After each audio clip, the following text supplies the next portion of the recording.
Hey everybody, I'm Natasha Kirchuk, and thanks for joining us for ILTV's weekly program One-on-One with Alan Dershowitz. We want to give you, our viewers, a chance to have your questions answered by Professor Dershowitz, one of America's greatest legal minds. He's a leading expert on criminal and constitutional law, civil liberties, and the Arab-Israeli conflict. Hi, Professor Dershowitz. It's so great to see you again. Thanks. I appreciate that. All right, so let's get started, Professor. As you know, every week we open our show with a special guest. Today, we're honored to have Israeli Knesset member Elohim Ragosa. He's the chairman of the Knesset Committee for Immigration, Absorption, and Diaspora Affairs. As you know, Professor, Mr. Ragosa has worked with you on behalf of the Ethiopian community long before he was elected as the first Ethiopian member of Knesset. Let's hear what's on his mind. Thank you, Professor Alan, for having me in your program. We know each other for many years. With your friend, Professor Irving Kotler, we all together worked in order to help the Ethiopian Jewish to immigrate to Israel.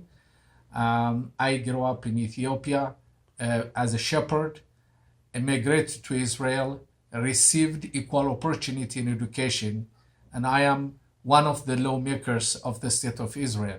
I'm also the chairman of the Immigration, Absorption, and Diaspora Affairs, which is one of the important, the Knesset Committee. And I am also heading a caucus on America and Israel relationship. Through this caucus, I brought senators and congressmen to Israel, and I took them around to visit how immigrants are integrated into the Israeli society, including the Ethiopian Jewish community. I also heading a caucus on a relationship between all African states and the State of Israel. Israel is not perfect, but still Israel gives opportunity and change immigrants into leaders of the country. So why do you think many in American campuses and in Europe call Israel as an apartheid state? Mm-hmm. Well, first of all, thank you for their Knesset. You have done enormously important work. On behalf of the Ethiopian Jewish community, it was an honor to work with you. You'll recall how we were at the airport together watching the plane land with some incredible immigrants to Israel, some of whom had never actually seen an industrial society before. And it was one of the great honors, privileges of my life when my wife and I were at the airport watching these new Israelis come to join the nation state of the Jewish people. I wish more students on college campuses would come to Israel and see the most integrated, the most heterogeneous society in the Middle East, and one of the most in the world. There are people from every corner of the world who make their home in the nation state of the Jewish people and are treated equally. Many from Africa, many from Arab countries, many from Russia and different parts of the world. You're right, Israel's not a perfect democracy. No democracy is, and Israel has accepted challenges that others have not. The Arab states put people in camps, refugees, and made them having festering grievances, whereas Israel immediately tries to integrate everybody into its society through the army, through other social institutions. So every college campus student should make a trip to Israel, and when they do, should visit you, Abraham, and your people, and make a point of noticing how racially and ethnically and religiously integrated Israel actually is. And please keep up your important work. We haven't finished with the problem of bringing Ethiopian Jews to America. There are still some who are there, and there are others in other parts of the world. In Venezuela, there are 9 Jews who are trying to make Aliyah to Israel and are having some resistance from the chief rabbinate. And that has to stop. Israel is a secular nation. The law of return is a secular law. Israel is the nation state of the Jewish people, all of the Jewish people, regardless of their views on religion or their religious practices. And we have to do more to make sure that there are equal rights for Jews and non-Jews who are Israeli citizens. So keep up your important work, and may you go from strength to strength with your important and wonderful community. Thanks, Professor. Now, just as Knesset member Ragosa said, Israel may not be perfect, but the country certainly tries. For the first time in history, Israel is set to appoint a Druze Minister, Likud Knesset member Ayub Kara, so it's a very big deal. Everybody is celebrating that here in Israel. And while many minorities in Israel have been appointed to government positions, we are still witnessing a lot of internal dissent here. Recently, as an example, there's been outrage over the treatment of the Bedouin community in the south. Now, do you think Israel could be doing a better job in terms of handling the needs of not only the Bedouin community, but also other Israeli minorities? Oh, absolutely. There's no question about that. Look, Israel has to recognize the Bedouin community has a long history of being Bedouin, that is, of moving from place to place, of having less settled communities, and Israel has to take that into account. It was a great philosopher who said, the law and its majestic equality equally punishes the rich and the poor for sleeping under bridges. That can't be the Israeli approach. You can't have one rule that applies to all people regardless of their history, traditions, and ethnic practices. Israel must recognize the fact that there are going to exist some communities, and they have to be sympathetic toward them. Of course, in the end, all Israeli citizens have to comply with the law, but the law has to be sufficiently flexible to take into account differences. I think what happened recently in the South with the Bedouins and the killings is a terrible tragedy. There are no easy solutions. These are difficult problems. In most parts of the world, they just wouldn't tolerate this and would just exclude these people from their country. Israel doesn't do that. But it can do better. It can do a better job, and I hope it will do a better job in being more sensitive. The Bedouin community is very important to Israel. Bedouins have served with great distinction in the Israeli Defense Forces. There was a Bedouin who was the consul in Los Angeles who I worked with over the years. Bedouins are a very important part of Israel. Almost every country in the Middle East treats its Bedouin communities terribly. Israel has to lead the way. It has to be not only a light into the world, but a light unto the Arab world to show that Israel can deal better with its Bedouin communities than other Arab countries around the world do. So yes, Israel can do a better job. Well, we all can, right? Next, let's hear from Lital. She plays an important role in helping a little-known Jewish community in Uganda, of all places. Lital wants to bring a problem to your attention. Hi, Professor Dershowitz. I would like to start and say it was wonderful to hear you standing for the Venezuelan Jewish issue recently. I would like to bring another burning issue about the Ugandan Jewish community. Now, when you say Uganda to Israelis or Jews, they usually think about the 76 Entebbe operation run by the IDF elite unit that led by Yonatan Netanyahu, or they might remember the offer Herzl was giving for an alternative for the Jewish state. But very few people know that for the past 100 years, there is a very vibrant Masorti conservative community in Uganda called Abu Yadaya, which stands for the people of Judah. As part of the Marom team, me and Marom have been working and supporting the community for the past 10 years. In the past 3 years, we've been trying to bring our students and young professionals to Israel for a 5-month program. Unfortunately, we ran through many difficulties, but in the last 6 months, we have received a letter from the Prime Minister's office stating that the State of Israel will be happy to receive our members.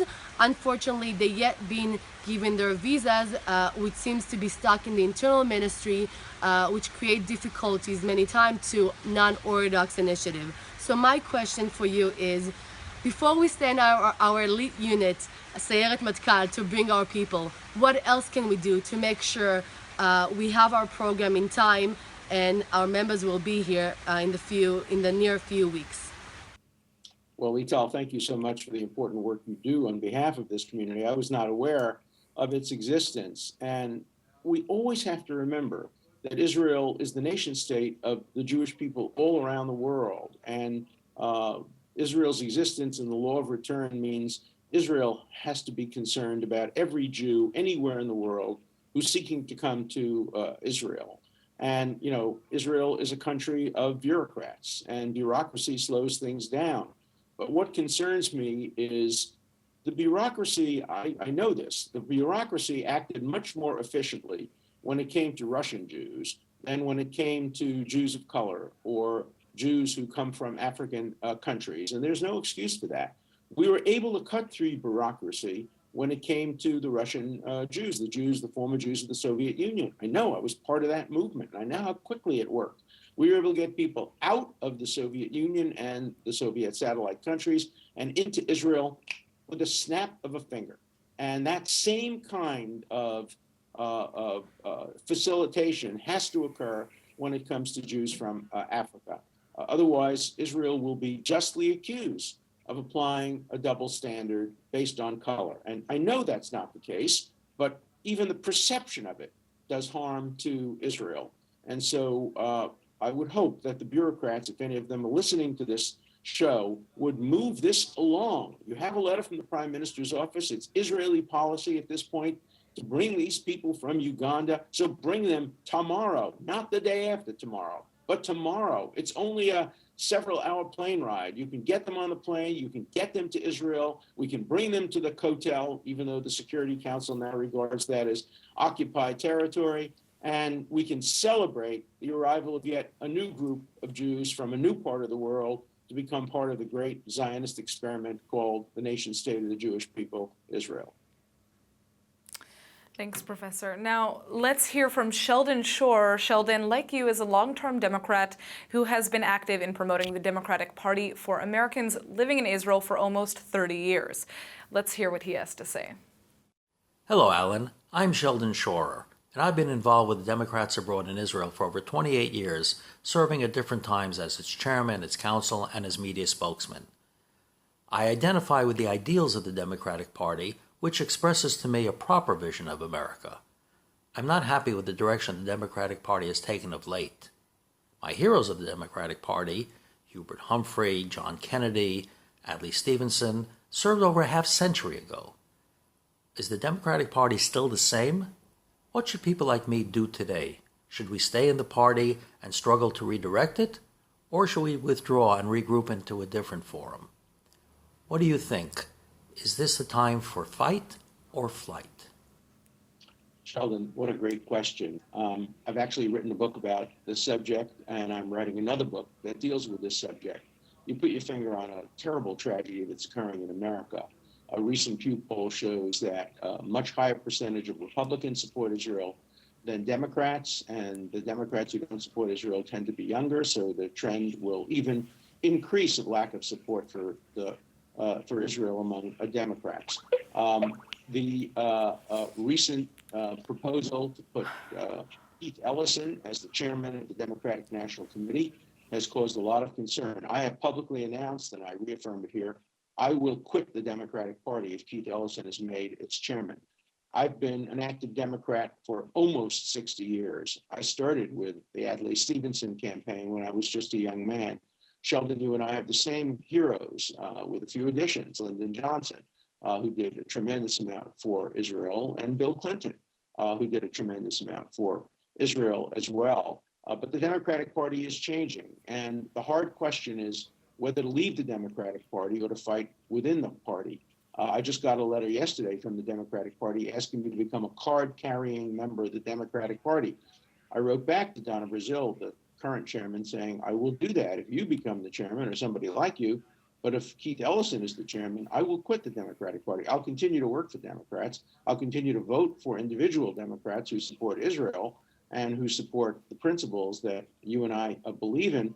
But I will no longer associate myself with a party that has as its chairman somebody with such a historical anti-Israel and anti-Semitic background. He also voted against Iron Dome. We don't want somebody who voted against a process by which civilians are saved to be head of the Democratic Party. So I think supporters of Israel in the United States, Jews and non-Jews, have a hard choice. Stay within the party and try to reform it, or leave the party and fight from outside. I've made my position known. I've painted my red line in the sand, and it's over Keith Ellison. I hope the Democrats are smart enough not to appoint him. I will remain in the Democratic Party and fight for reform within the Democratic Party, but I will not remain in a party that has as its chairman somebody with a background record and even recent record of voting, such as that of Keith Ellison.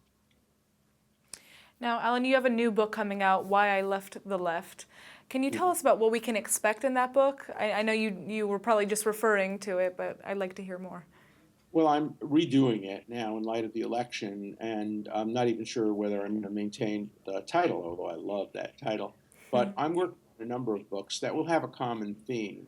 And the theme is going to be the changing dynamic of politics, not only in the United States and around the world. And of course, every book is a work in progress. So as I work on the book, my ideas change. Writing is a great discipline because it forces you to make sure your ideas remain coherent and current. And so when I'm ready to describe the content of the book, we'll do it on one of the later shows. Right now, it's very much a work in progress. Okay, we'll be waiting for that. All right, our next question today comes from Dr. Sharona Goldenberg, who teaches law at the Netanya Academic College in Israel. Sharona is also the head of an academic organization created to fight BDS called the International Freedom of Research Center. She has a question regarding academic boycotts, and I'm sure her question will strike close to home for you. Hi, Professor Dershowitz. My name is Sharona Goldenberg. I'm a law professor at Netanya Academic College and the founder of IFOR Center, which is a center of Israeli scholars who believe in academic freedom. As you may know, in recent years there have been calls to boycott Israeli academic institutions. And my question to you is, what is your stance regarding academic boycotts? Are they protected by freedom of speech, or do they constitute an infringement of the right to freedom of research? Thank you. Thank you, Sharona. That's a great question. Not only are there efforts to create academic boycotts against Israeli institutions and Israeli individuals, they are already in effect, not structurally through any formal institutions, but we know that Israeli scholars are not being invited to various conferences. I've even been subject to the boycott. When Oxford University invited me to debate against BDS, the head of the BDS movement, Barkati, refused to debate me because he said, I'm part of the academic boycott.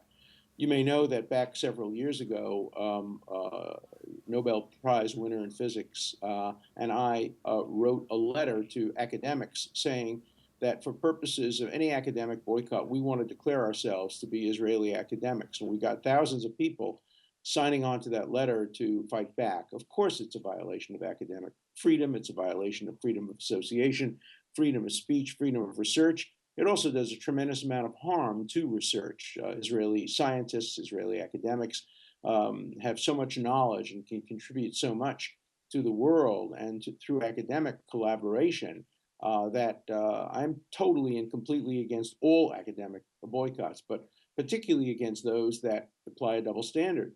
The same people who would boycott Israeli academics are anxious to work together with Chinese academics, with even North Korean academics, with Cuban academics, with Russian academics, with Belarusian academics. A single standard would require that the boycott apply to any country that violated certain norms of academic freedom, and Israel would be very, very, very low on that list. But the combination of academic boycott, which violates academic freedom, and selectively imposing it on a country that has more academic freedom than almost any country in the world, is simply anti-Semitic and bigoted and should be opposed on those grounds. Now, Alan, I understand that you are considering honorary citizenship here in Israel. Why is that? Well, a number of us have been talking about doing that. Evgeny Kissin, the great pianist, became a citizen of Israel solely for purposes of fighting against the BDS movement. There are those who are thinking about a whole movement toward honorary citizenship. A lawyer named Mr. Heidemann and his daughter in Israel are pushing that, and I'm supportive of it, and I'm part of it. And I think it would be very important to get thousands of academics and scientists and others to become honorary Israeli citizens to make the point that if you boycott Israel, you boycott us. And I think it would be a very good point to show solidarity. We are with you. We are with Israeli academics. Of course, there are some Israeli academics at Tel Aviv University and at Ben Gurion and other places who themselves support academic boycotts against Israel, even though they're Israeli academics. And they too have the right to express their bigoted views in public, and we have the right to call them bigoted and to expose them for the foolishness and denial of academic freedom that they represent. Well, thank you so much, Alan. That's all the time we have for today. I also want to thank all of our guests, especially Knesset member Avraham Negosa. If you'd like Professor Dershowitz to answer your questions, go to iltv.tv or our Facebook page and submit them. We'll see you again next week. And Natasha, may I take 1 second at the end of the show just to convey my condolences to you on the loss of your grandfather, who was a great man, Dr. Katz, who was a very important psychopharmacologist.